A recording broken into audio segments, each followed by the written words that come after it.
Comment profiter de la récession de 2023? Les données suggèrent qu'une récession est à venir. Et j'ai gagné plus d'1 million de dollars la dernière fois. Alors parlons de la façon dont vous pouvez gagner pendant que les autres perdent.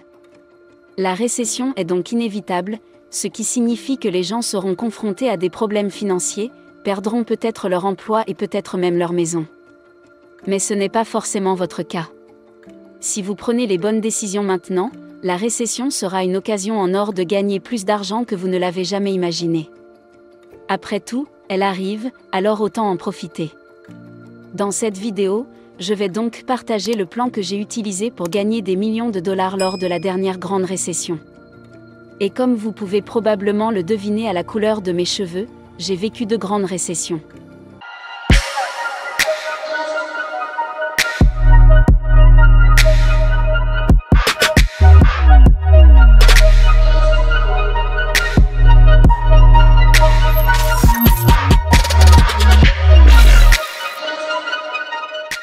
Peu importe qui vous êtes, le premier défi était le marché boursier, je devais trouver le moyen d'être plus malin que lui. Et c'est toujours aussi important pour vous aujourd'hui. Les actions sont l'une des choses les plus faciles pour commencer à investir, car cela demande très peu de temps et d'efforts. Et le potentiel de hausse est énorme. Personne ne vous le dit à l'école, mais si vous disposez d'un salaire moyen et que vous en investissez correctement 10% chaque mois, vous êtes presque assuré de devenir millionnaire. Alors, est-ce le bon moment pour acheter des actions ou vaut-il mieux attendre compte tenu de l'incertitude qui règne à l'avenir? Malheureusement, lorsqu'il s'agit d'investir, la plupart des gens ne se lancent même pas. Comme on dit, le marché boursier est un endroit où les riches s'enrichissent et trop compliqué pour le commun des mortels. Malheureusement, parmi les rares personnes qui trouvent le courage de commencer à investir, la plupart ne le font que lorsque tout va bien et se désintéressent de leurs actions ou, pire, les vendent. Dès que la situation se dégrade, ils se désintéressent ou, pire, vendent leurs actions. Il ne reste plus qu'à essayer d'anticiper le marché pour atteindre le meilleur point d'entrée possible, ce qui ne se produira probablement pas de sitôt. Si la bourse est une affaire de stratégie, elle est aussi une affaire de psychologie. Un creux est techniquement le meilleur point d'entrée, mais le plus difficile, c'est de s'enthousiasmer, investir de l'argent tous les mois, puis voir les cours baisser, c'est tellement démoralisant. Vous avez l'impression de brûler de l'argent et de n'arriver à rien. Mais il s'agit avant tout de penser à long terme. Permettez-moi de vous ramener en 2008, l'entreprise que j'avais créée à partir de rien gagnait du terrain et me permettait de mener une vie agréable avec ma femme et mon fils de 10 ans. Quand je dis belle vie, j'aurais pu devenir fou et laisser l'argent me monter à la tête. Mon comptable m'a dit un jour qu'avec le montant de vos revenus, vous pourriez vivre comme un roi. Mais au lieu de cela, vous vivez comme une souris d'église. Mais tout cela faisait partie du plan. Je savais qu'il y aurait une récession et que le krach boursier ne tarderait pas à arriver. J'ai pu constater de visu que mon père avait été touché par une récession dans les années 1970. Je ne voulais pas qu'il en soit de même pour moi et ma famille. Mon entreprise était donc en plein essor, mes produits s'envolaient des rayons et mes revenus semblaient inépuisables. J'économisais de l'argent, prêt à être déployé. La plupart des gens ne pouvaient pas comprendre cela. Et beaucoup de mes amis me disaient que je devais investir dans telle ou telle action parce que c'était la prochaine grande affaire. Honnêtement, chaque semaine, j'avais l'impression qu'il y avait une autre grande action qui était prête à décrocher la lune. Vous avez peut-être entendu l'expression « l'argent liquide, c'est de la merde ». En général, je suis d'accord, mais pas en période de récession. Ne vous méprenez pas, j'investissais, mais je ne me laissais pas entraîner par le battage médiatique. Cela a été extrêmement difficile. Mais à long terme, cela s'est avéré être la bonne décision. Je ne prétends pas être un diseur de bonne aventure financière. Mais je sais une chose ou deux, le marché boursier américain s'est toujours redressé après un krach. Une baisse des actions ne signifie pas nécessairement qu'une récession est imminente. Et une récession n'est pas toujours synonyme de krach boursier. Sachant tout cela, je n'ai donc pas eu intérêt à vendre mes actions au moment de la récession, mais j'ai profité de l'occasion pour en acheter d'autres. J'aimerais bien connaître la stratégie. J'utilise la formule 90-10, très originale je sais, mais c'est quelque chose que vous pouvez aussi faire aujourd'hui. Le 90 fait référence aux 90% de mon budget boursier que j'ai alloué aux fonds indiciels et aux ETF, qui nécessite très peu de réflexion car je répartis mon argent entre plusieurs sociétés différentes sans que je doive lever le petit doigt. Le 10 correspond aux 10% restants de mon budget boursier que j'ai alloué à des prêts plus risqués, comme l'investissement dans de petites entreprises sous-évaluées. S'il y a une chose que je sais, c'est que le marché boursier ne peut se négocier à un prix irréaliste que pendant un certain temps, qu'il soit élevé ou bas, ce qui signifie que si l'action est sous-évaluée, elle finira par remonter à sa vraie valeur. Mais la même règle s'applique aux actions surévaluées.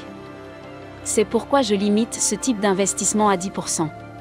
Même avec mon analyse fondamentale, qui consiste essentiellement à vérifier les bilans et les états des flux de trésorerie d'une entreprise, je ne peux pas avoir raison à 100%, mais en fin de compte, avec des actions individuelles plus petites, le potentiel de hausse est énorme.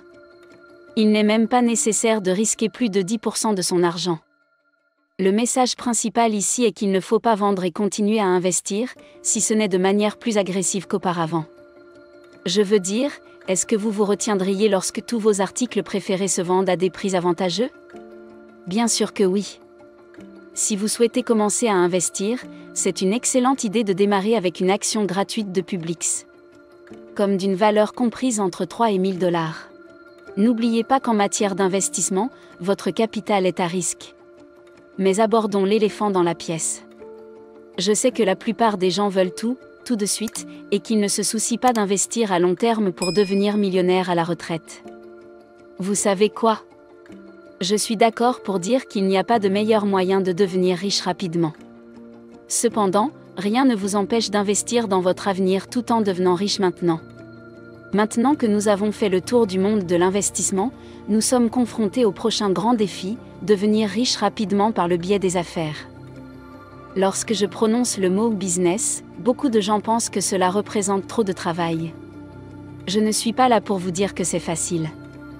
Mais quand 47% des millionnaires sont des propriétaires d'entreprises, il est clair que c'est un moyen de devenir riche rapidement, et je devrais le savoir parce que je l'ai fait. Aujourd'hui, vous n'avez même pas besoin de vous engager à démarrer une entreprise à part entière quand il y a tant d'opportunités qui vous attendent en ligne. Ces activités sont communément appelées side hustle.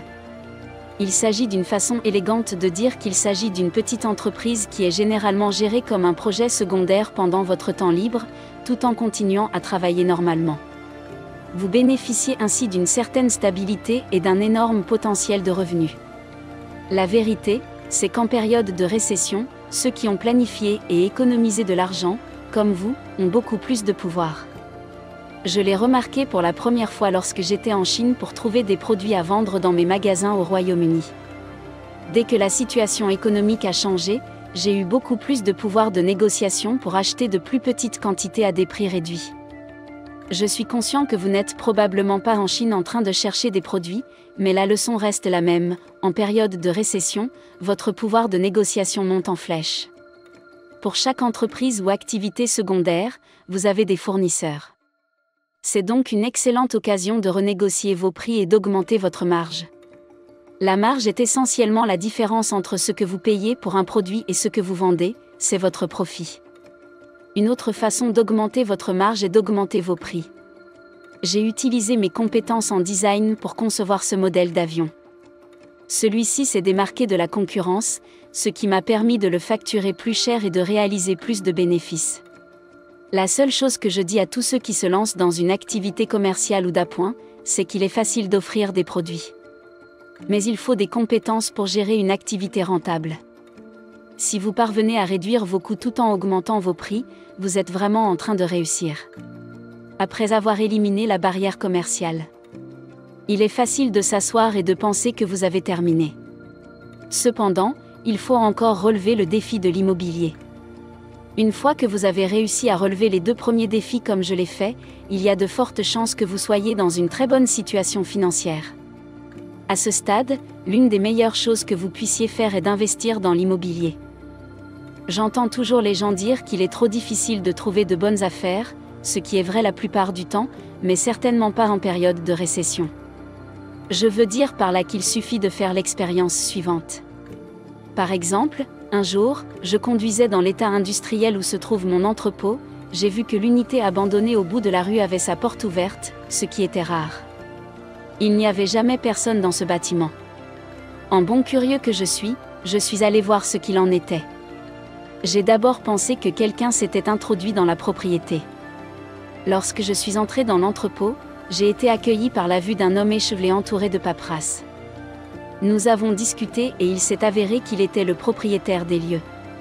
Après avoir discuté avec lui pendant un moment, j'ai découvert qu'il était dans une situation financière difficile et qu'il avait besoin de vendre son entrepôt le plus rapidement possible. À l'époque, il valait environ 300 000 $. Je lui ai donc proposé 150 000 $, en m'engageant à payer l'intégralité de la somme dans la semaine. Il a évidemment refusé. En fait, il s'est moqué de moi en quittant le bâtiment. Quelques jours plus tard, il était à ma porte, me serrant la main, et l'affaire était conclue. Il ne s'agit pas d'un incident isolé. Ce genre de choses arrive tout le temps lors des sessions allemandes, et vous n'avez pas toujours besoin de 150 000 € d'avance. Mais bien sûr, il contribue à vous montrer à quel point l'argent est puissant. Lorsque j'ai acheté cette maison, 6 personnes proposaient plus d'argent que moi. Mais j'ai conclu l'affaire parce que j'ai pu offrir de l'argent beaucoup plus rapidement que les autres. Et cela m'a permis de presque terminer le chemin du Nord. La récession fait 2 choses très importantes. Tout d'abord, elle met la pression sur les vendeurs qui ont peut-être perdu leur emploi ou vu leurs revenus diminuer. Deuxièmement, elle réduit le nombre d'acheteurs car la plupart des gens ne se sont pas préparés comme vous l'avez fait et n'ont donc pas d'argent et une faible cote de crédit. Si vous pouvez trouver un bien hors marché comme je l'ai fait, c'est encore mieux car vous pouvez éviter les frais d'agence et avoir moins de concurrence. Même si vous n'avez pas d'argent pendant cette période, vous pouvez toujours faire des bénéfices en recherchant des affaires et même en retournant des maisons avec un investisseur.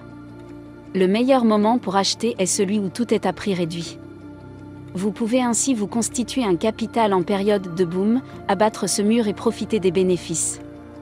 Je vais donc laisser la prochaine vidéo ici. Ne cliquez pas encore dessus. Assurez-vous de vous abonner si vous voulez accroître votre richesse.